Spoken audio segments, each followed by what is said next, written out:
ผมคนหนึ่งที่มักเห็ดนี่อยู่ในกินเอง แล้วก็หลายๆเทื่อก็ขาดบ่ได้ก็คือมะขามเปียกครับ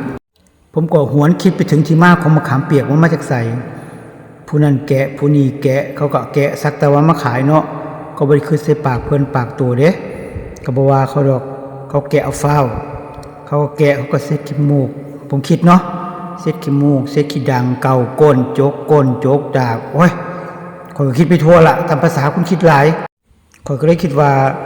เฮามาแกะมะขามไว้เองดีกว่าผมก็เลยมานั่งงมเอานี่แหละสบายใจดีมือเฮาก็ฮู้ว่าเฮาล้าง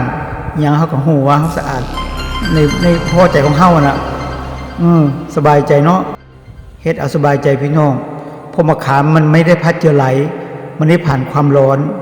นอกจากว่าเอาไปเฮ็ดแกงส้มบ่ไอ้จังซั่นที่ผ่านความร้อนอยู่ก็แล้วไปถ้าเอาตาใส่ตามหุงสิโอ้ยนักเหนียมเด้ผู้ค้า